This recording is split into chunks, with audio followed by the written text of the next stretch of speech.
Hello and welcome back to Big Mouth. And if you want me to discuss anything from the entertainment industry, from the TV world, from the movie world, especially DC, but anything from the UK entertainment industry, the American entertainment industry, please tag me on Twitter at Movies TV Mad. Well. Ray Fisher had been extremely quiet for a very, very long time, and we knew something was coming, and it's coming, and it's explosive, as he does an interview with Snyder fan Shiraz Faruqi.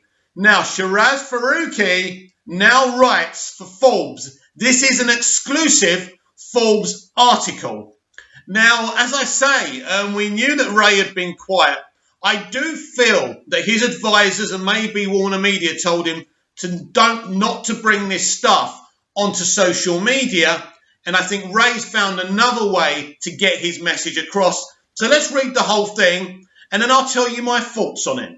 Interview: Ray Fisher talks toxic Justice League set, Warner Media investigation, and erasing characters of colour. So there's a political aspect to this as well. Don't misunderstand this about this just being about justice. You know, Ray is going for the political stuff as well, but let's give it a read. The erasure of people of colour from the 2017 theatrical version of Justice League was neither an accident nor coincidence, Ray Fisher calmly but sternly stated.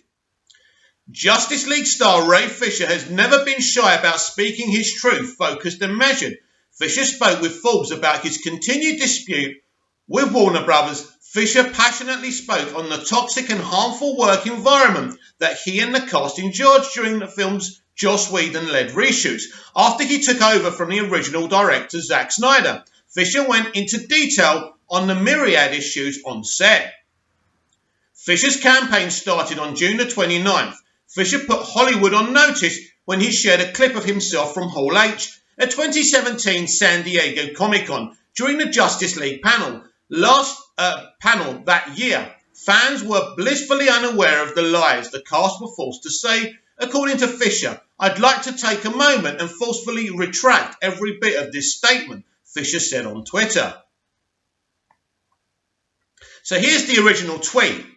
Joss Whedon on-set treatment of the cast and crew of Justice League was gross, abusive, unprofessional and completely unacceptable. He was enabled in many ways by Jeff Johns and John Berg. Accountability over entertainment. 19:07 p.m. July the 1st, 2020. This is when this all kicked off. Fisher went into detail on why he felt the need to retract the statement, citing how fabricated talking points were distributed to the cast of heaping praise on Whedon as Snyder's replacement. For one thing, the cast and crew were told that Zack had handpicked Joss to finish the film for him. That's what we were told as well, Ray. I didn't find out until after the reshoots that was a complete lie. Fisher began. I heard whispers and rumblings of things being off behind the scenes, but nothing concrete until much later. They had us go out to San Diego Comic-Con in 2017 and say Zack picked Joss and that Joss was a great guy. I still have the email with those talking points. Wow, this is so bad, isn't it? 2 days later, Fisher took to Twitter to point fingers and provide the names of those he held responsible. Joss Whedon's on-set treatment of the cast and crew of Justice League was gross, abusive, unprofessional and completely unacceptable. He was enabled in many ways by Jeff Johns and John Berg. Accountability over entertainment, we've been through that. Fisher tweeted on July the 1st. Fisher explained to Forbes the exact moment he decided he needed to take a public stand.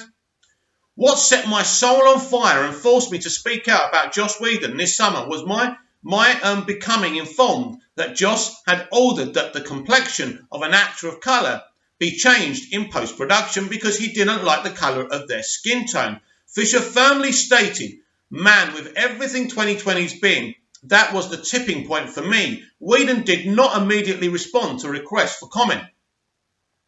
After Zack left Justice League's production in early 2017 following a family tragedy, that's not the reason why he left. Warner Brothers Pictures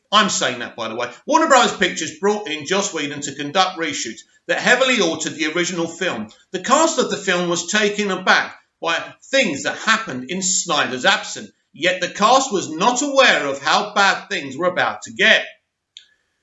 You've got to understand, Zack stepped away to be with his family and we wanted to give him space to do that, Fisher said. He and I didn't speak for about a year after he left. Fisher went on to explain how the abusive and unprofessional atmosphere was cultivated behind closed doors even before Snyder departed the project. Prior to Justice League's reshoots process, blatantly racist conversations were had and entertained on multiple occasions by former and current top-level executives at Warner Brothers Pictures, Fisher stated. Decision makers that participated in those racist conversations were Jeff Johns, John Berg, and current Warner Brothers Pictures Group Chairman Toby Emrick. Wow, he's throwing Toby Emrick under the bus as well. Wow. Emrick, Berg, and Johns did not immediately respond for comment. This is interesting. Where does this leave Toby Emrick, who has become Ann Sarnoff's trusted lieutenant now? This is explosive. This is massive. I realised that the notes I ended up getting from Johns during reshoots were just a coded version of racist things he was saying with behind closed doors with other execs, Fisher alleged. A lot of what these guys were doing was in an effort to prevent themselves from being fired during AT&T's merger with Time Warner, Fisher pointed out to Forbes. I plan getting much more specific about each of these guys after the investigation is over. The interview is just the abridged version, Fisher further clarified. While Fisher was already aware of the alleged whitewashing, he didn't become aware of these racist conversations until he started speaking out. These conversations were reported to me by people in the room, and I wasn't made aware until after I had already spoken out about Joss Whedon. None of what I'm sharing in this interview is news to Warner Brothers HR, nor should it be news to Warner Media. I reported almost everything to them back in July, including Emrick's involvement. Now, this is interesting because they've literally given Emrick even more responsibility, even by allegedly knowing this racist information and this abusive information. This is not a good look for Warner Media. Fisher said, the fact that I'm having to advocate for myself in this way is equal parts freeing and frustrating. Outside of Fisher, multiple actors of colour had their roles completely removed or heavily reduced in Justice League. The role of Ryan Choi, played by Zen Kay, was cut. Joe Morton, who played Cyborg's father Silas, had his role mostly cut and reshot. While Zack Snyder included a diverse cast of characters, many of them had roles significantly altered or disappeared from the film altogether before it arrived in theatres. Karen Bryson, who played Cyborg's mother, Eleanor, had her role cut as well. Additionally, Kiersey Clemens, who played Iris West, was removed from the film. All of them will appear in 2021's Zack Snyder's Justice League. Fisher continues, I always suspected that race was a determining factor for the way that the things went down, but it wasn't until this past summer that I was able to prove it, Fisher said, of the changes to minority characters. Fisher outlined how the abusive and unprofessional atmosphere went beyond the racial elements. He claims a toxic and manipulative atmosphere quickly engulfed the Justice League reshoots. Race was just one of the issues with the reshoot process. There were massive blow-ups, threats, can't read that, taunting, unsafe work conditions, belittling and gaslighting like you wouldn't believe, Fisher commented when asked for details. As for the role Johns had in the abusive environment on set, Fisher didn't mince words either. Whedon or Johns? Jeff Johns made a veiled threat to my career during the LA reshoots of Justice League, Fisher said. Multiple sources have informed me that Joss threatened the career of another person associated with the production. Toby was made aware and tried to cover for Whedon rather than deal with the abuse. That situation had to be escalated to Sugihara to get any results. While some question the legitimacy of his claims, Fisher has made it very clear that they should not. These things affected many people across various departments. Warner Brothers Pictures had tried to make it seem as if the issues are mine and mine alone, Fisher said. I've brought them a number of witnesses that have been avoided and in some cases ghosted during the investigation process. Warner Brothers knows full well my claims are credible. They're just scrambling. Now, the claim of whitewashing is very serious. The claim of John's threatening his future is a difficult one because it's between them two. So that's a difficult one. Again, what he's coming up against Jeff Johns is very circumstantial. But in terms of him knowing that he wanted to whitewash a person of colour on the film, that's very serious. That's the one legitimate claim he actually has. And I think because nothing else has been happening about the other stuff he's been saying, he's come up with this now because it's very difficult. But this, he knows, will trigger a lot of people in the media, get people talking, and that's why he's finally revealed it. The conversation between Ray Fisher, Walter Hamada, and WB's statement. So you can better understand, this is an old tweet, so you can better understand how deep this goes. After speaking about Justice League, I received a phone call from the president of DC Films wherein he attempted to throw Joss Whedon, John Berg, under the bus in hopes that I would relent on Jeff Johns. I will not. So that's the old tweet. On September the 4th, Cyborg actor took to Twitter once again to explain how the studio had been handling his dispute thus far. The actor detailed a call between himself and Walter Hamada, president of DC Films. In it, he alleged that Hamada tried to get Fisher to relent on Johns. The tweet sparked Warner Brothers Pictures to put out their first official statement. And you can bet your fucking bottom dollar they'll be reacting by the end of today to this, because these are really serious accusations. I've said a lot of stuff about Ray. Look, what he's saying is uncomfortable, and with all the buzz with the DC multiverse strategy and Zack Snyder's Justice League universe, it's exciting, and you want to be part of that buzz and positivity, and this is really uncomfortable. Now, look, I understand why he's coming forward. I understand it. Let's just see what happens after this. In the statement, the studio spokesman said at no time did Mr. Hamada ever throw anyone under the bus, as Mr. Fisher has falsely claimed, or render any judgments about the Justice League production, in which Mr. Hamada had no involvement since filming occurred, before Mr. Hamada was elevated to his current position. The studio went on to say that Mr. Fisher has declined to speak to the investigator and that Fisher failed to provide specific and credible allegations of misconduct. Fisher, infuriated by the statement, told Forbes that the statement was a double-edged sword that helped him as much as the studio attempted to discredit him. The hit piece that Warner Brothers Pictures put out on me on September the 4th was meant to isolate me, but it ended up having the opposite effect, Fisher said. More people ended up reaching out and offering their support. Fisher saw this as a clear pattern of behaviour from the studio and made him even more focused on continuing to speak out. Warner Brothers Pictures has been receiving a lot of bad press recently for their mishandling of HR and third-party investigations. Unfortunately, the Justice League investigation has been no different. After Justice League massively underperformed at the box office, a sizable shift at Warner Brothers followed, with Jeff Johns and John Berg removed from their positions and replaced by Hamada. While Hamada was not present during the production of Justice League, Fisher went into further detail about his disappointment with the DC Films president regarding the investigation process. Walter Hamada chose to insert himself into this situation by trying to throw Joss Whedon and John Berg under the bus to protect Jeff Johns. Listen, you inserted Walter Hamada into this situation, and he's got bosses, and they're telling him, cover this up.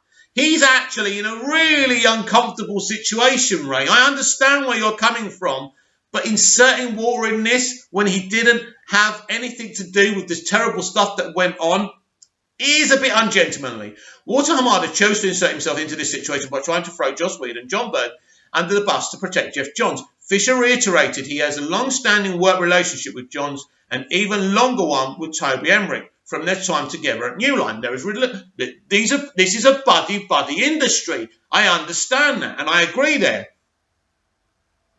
Fisher stressed the connection between Emrick and Hamada to explain how deep studio politics go to protect each other. Emrick made Hamada the president of DC Films, and Johns is providing content for Hamada to produce. It stands to reason that he would have a vested interest in trying to protect both of them. Hamada did not immediately respond to a request for comment. Fisher cited the statement from Warner Brothers to make his point clearer. After his tweet about Hamada, Fisher used it as a goalpost for how things would have been if he spoke about Emrick at the time. You see, what Warner Brothers PR tried to do to me after I alluded to Walter Hamada, now I imagine what would have happened if I named the chairman of the company instead of Hamada, Fisher said. WB would have used every bit of PR power they had to try and stop me out and protect Emrick. Fisher has not been the only cast member to make his voice heard. On September the 14th, Aquaman star Jason Momoa took a strong stand to support with his fellow JL cast member. Momoa took to Instagram slamming Warner Brothers. This shit has to stop and needs to be looked at. At Ray Fisher and everyone else who experienced what happened under the watch of WB Pictures needs proper investigation. Momoa wrote in all caps. I just think it's fucked up that people released a fake Frosty announcement without my permission to try and distract from Ray Fisher speaking up about the shitty way we were treated on Justice League reshoots. Momoa continued, serious stuff went down. It needs to be investigated and people need to be held accountable. I stand with Ray Fisher. Aloha. The Frosty the Snowman remark was direct reaction to an exclusive by Deadline where the studio announced Berg and Johns, both directly implicated by Fisher earlier in the day, was working with Momoa to create a live-action adaptation of The Snowman. Fisher was grateful to Momoa and many castmates that come to his side through he wished he could have handled the situation privately without impacting them or their careers. Jason really came through when he denounced that fake Frosty the Snowman news.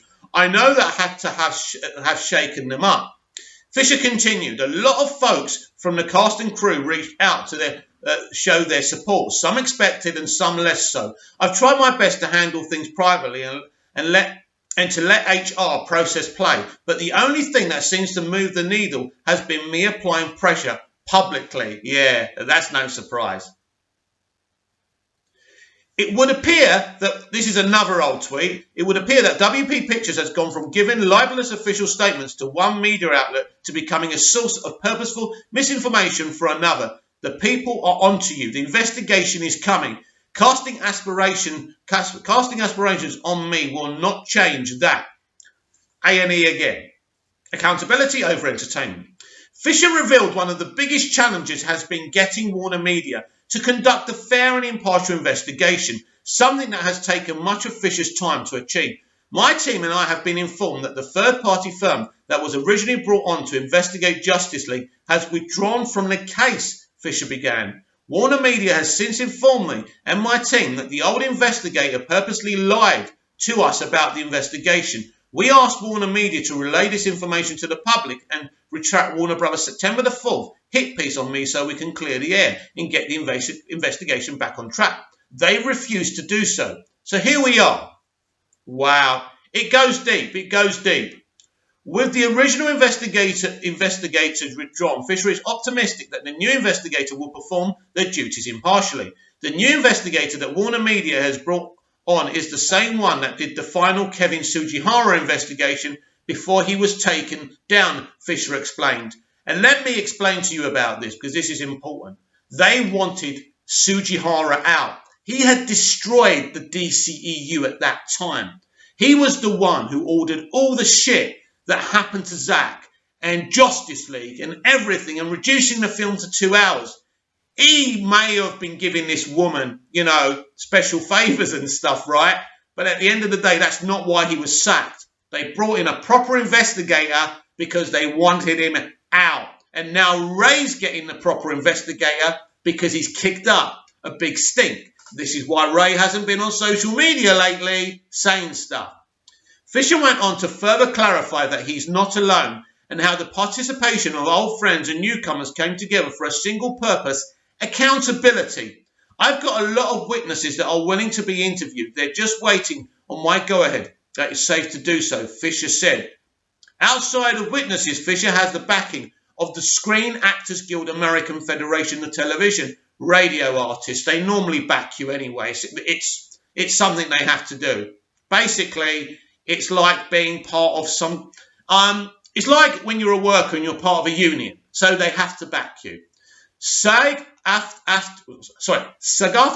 has been part of just about every conversation we've had with Warner Media and has been pushing to get them to do the right thing. Despite the myriad challenges in his way, Fisher remains hopeful yet cautious about his road ahead. In a business as notoriously litigious as Hollywood, the fact that I haven't received so much as a cease and desist letter should tell you something, Fisher calmly stated. The people involved know I'm telling the truth. They're just looking for a way to mitigate blowback for themselves. Warner Media knows I don't have the financial ability to stand up to them in court, Fisher continued. Emrick, Whedon and the other guys probably do. My guess is that Warner Media is looking for a lesser of two lawsuits. Fisher knew the responsibility on his shoulders was massive. Not only is his career at risk, but those who have joined his efforts and are participating in the investigation are at risk as well. Fisher claims Fisher made it a personal mission to shield them. The people that have shared their stories with me have put themselves at great risk, both personally and professionally. I will protect them at any cost, Fisher said. Hollywood is one of the most retaliatory businesses in the world. One word of you being difficult or uncooperative could be the end of your career, especially if you're black.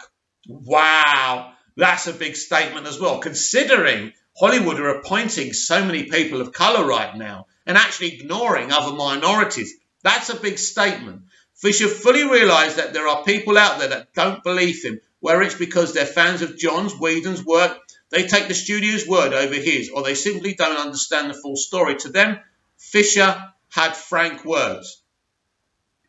You really have to ask yourself what's more plausible, that I would purposely torpedo my career by making statements about powerful figures in Hollywood that, if untrue, could be easily refuted, or a handful of people in positions of power said and did terrible things in order to maintain that power during a massive corporate merger. While Fisher was candid about his frustration with the studio, he was still clear that he's not at war with the entire studio. Now, this is something we know. Listen to this.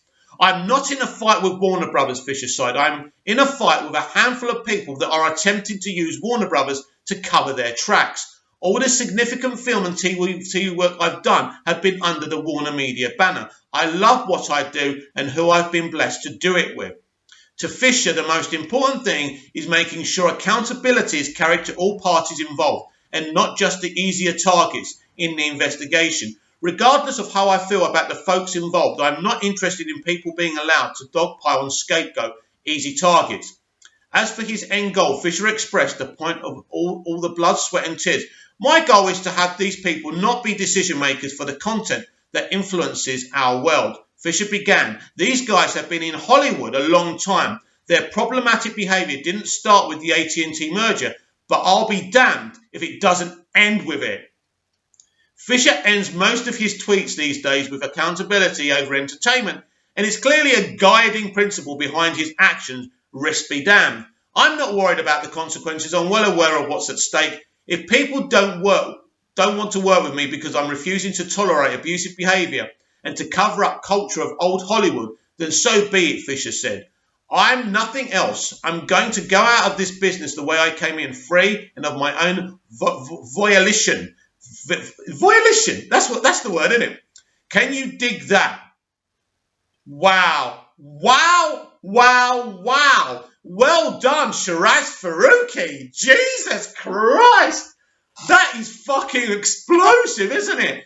That is unbelievable. Right. I didn't expect to get all that.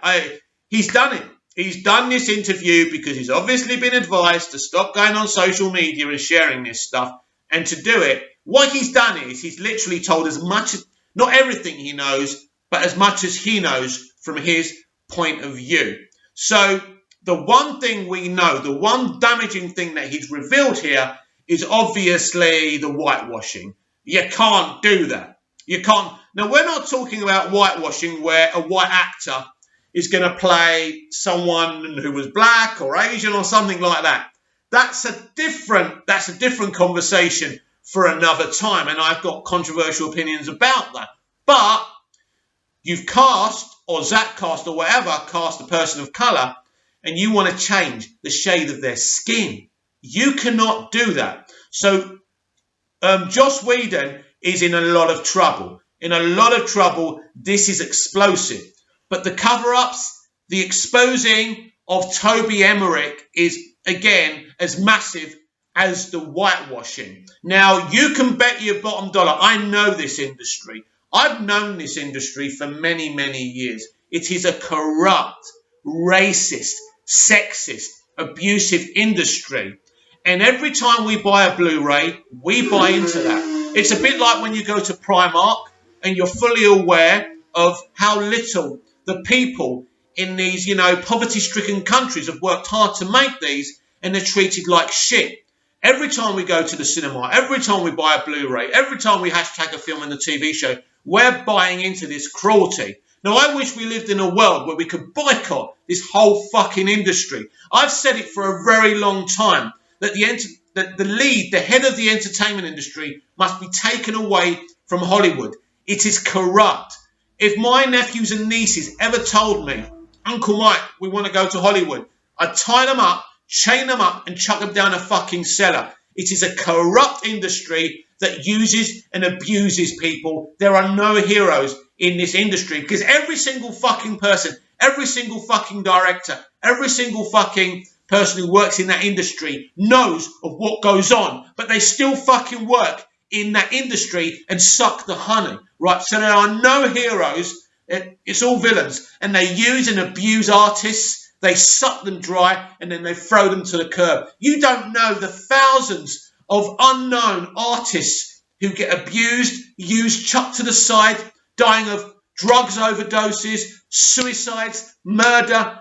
This is a horrible industry, and Ray Fisher is exposing it. And in the past, I've said, can't you leave it alone, Ray? You can't leave this alone. What Ray Fisher is doing is one of the most bravest things I've ever seen. The only other thing I've seen this year to even equal this is Manchester United footballer Marcus Rashford feeding children because the fucking British government won't.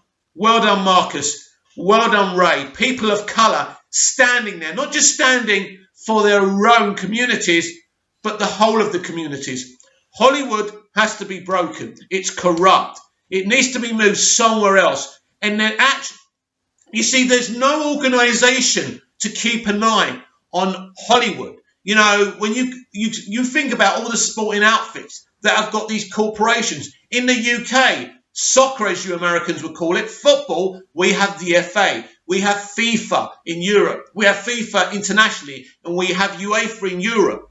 Anyone steps out of fucking line, these people are onto them. But there's no commission. There's no organisation. There's no one watching, Hollywood to keep an eye on them. This is why Hollywood needs to be broken down. This toxic environment has to be deleted. And we need an organisation, an independent organisation that's not in LA, that's independently maybe in Washington or something, part of the government, to keep an eye on these people. Because until that happens, we are going to be having situations like this. Now, I don't know what happens. What is the future here? What's going to happen? Toby Emrick is a powerful man. Why is Ann Sarnoff giving him more and more power? Ray's reported him. He has evidence, because the only way to get rid of Toby Emrick and to make sure, Johns and Berg and Whedon are all punished is if this investigation happens. We know they're using the same investigator as they did to oust Kevin Sujihara. That's massive, and that's vital. We need to get this investigation going. Now, if we can not us, but if this investigation can find stuff, and now they can't cover things up. They do not want to get rid of Emrick, but he has to be removed. Berg and Johns have to be dealt with. I'm a big Jeff Johns fan. He's a very talented man, but at the end of the day, this behaviour, and if Ray's right about the racist conversations between, behind closed doors, this cannot be allowed to pass. This is one of the most historic moments in Hollywood history, what they did to Zack Snyder after he lost his daughter in such tragic circumstances. And when I say, Hollywood is corrupt and everyone working in it as corrupt for taking the honey. Well, Zack does take the honey, but Zack is a good person and he wants to make films at the end of the day, right? And he's going to be in a little corner in HBO Max doing his thing, not being involved with the corruption. And I respect him for that. But we need a body to watch over Hollywood. And the sooner this can happen, the better. Wow, I'm taken aback. I've just read something that could win Shiraz Faruqi, like Journalist of the Year or something. And I remember Shiraz from, the early days on Screen Rant and doing things independently. And another, minority figure doing really well as well. And I'm really proud of him. I don't know him personally. So I'm definitely now on Team Ray Fisher. I'm looking forward to everything that's going on with DC. And you can guarantee every studio has toxic people in this environment. Don't think this is just Warner Media, but this is the beginning of sorting Hollywood out. But I'll repeat just before I go, until there's a body to investigate these things independently and keep an eye on what goes on in Hollywood, nothing's going to change. Tag me at Movies TV Mad on Twitter. Let me know if there's anything you want to talk about. You're part of this channel. Without you, this channel doesn't work. Comment down below, like, share and subscribe, and I'll be back tomorrow with the DCEU Daily. See you again soon. I need to have some cola because my throat's dry and I'm just shaken with what I've just read. See you again soon.